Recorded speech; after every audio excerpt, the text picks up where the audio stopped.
So okay, I'm doing a car wash. Gusto ko lang i-share sa iyo how I do it. So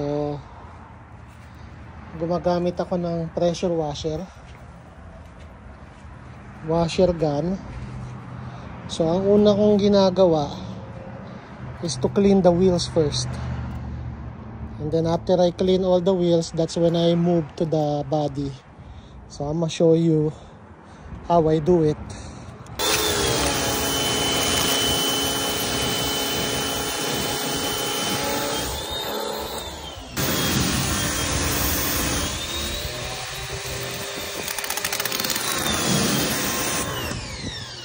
Avoid mo lang na mag-wash ng car direct sunlight. Pero it's almost 7 PM, pababa na yung araw, kaya hindi ganun ka tindi yung init.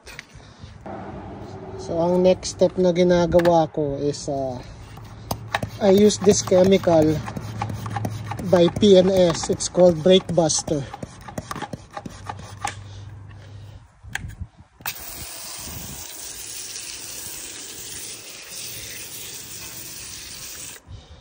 So I just let it soak for maybe 2 minutes, and then I have my bucket ready with my wheel brush.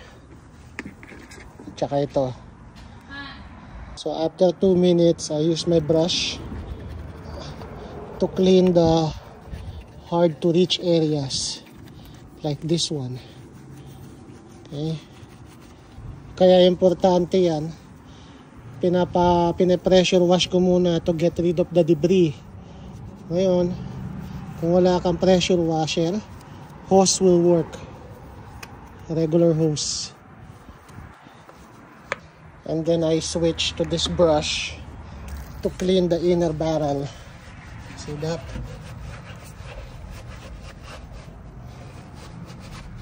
And then lastly, I have this mitten.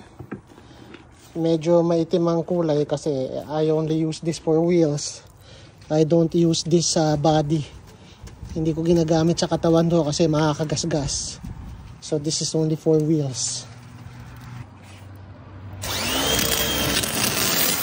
Tapos na akong linisin yung wheels. Now I'm moving on to the body of the car. So ang gagawin ko, I'm gonna rinse the whole car para matanggal lahat ng dust at saka debris na nasa body.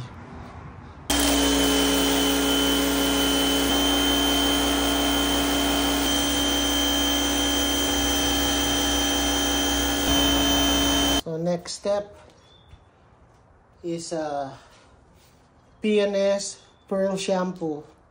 Yan ang ginagamit ko as a foam wash for the car. 5 taon na sa akin to. 5 years. This bottle. Mapapansin mo lang, dahil naka-ceramic coat ako, you see the water they did. So it's the same thing with the soap.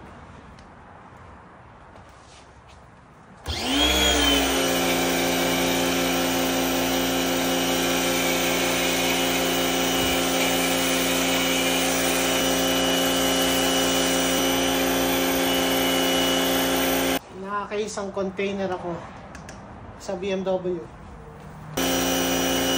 So after ng foam wash, you just let it sit for maybe 5 minutes. Hindi mo tulog yung lahat ng dirt. At this point, I have an extra bucket. I'm gonna make my soap using Pearl Wash, and then I'm gonna use the mitten and wash the whole car. Just go one direction. Don't do circular motion because that's how you get the swirl marks.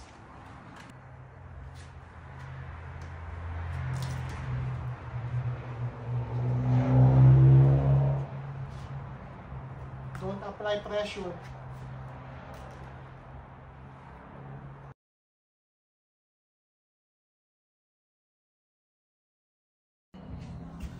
So tapos ko na sabunin yung buong car. Now, ito naman ang susunod.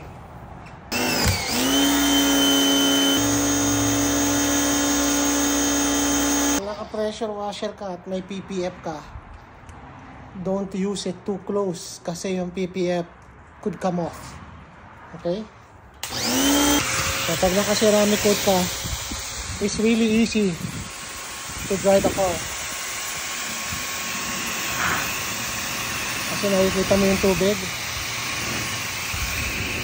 It just slides out, see?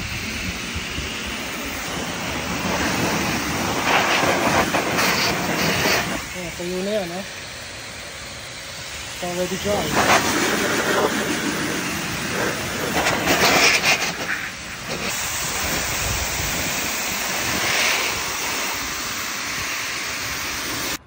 So, after the blower, Alkim, ayan na itsura niya. I'm still gonna use a towel to dry some spots. And I'm gonna use a bead maker, PNS bead maker. This is to protect the ceramic coat and also to make it last longer. So normally you just spray this on the body and then you wipe it with a towel. So I'll show you how it goes.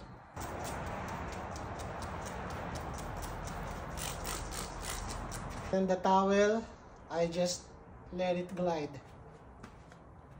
Not a lot of pressure.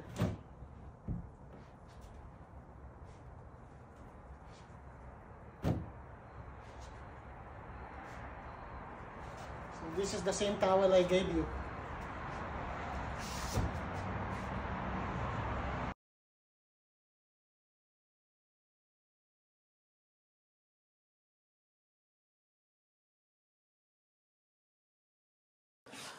Okay, lastly, I use PNS silicone tar black.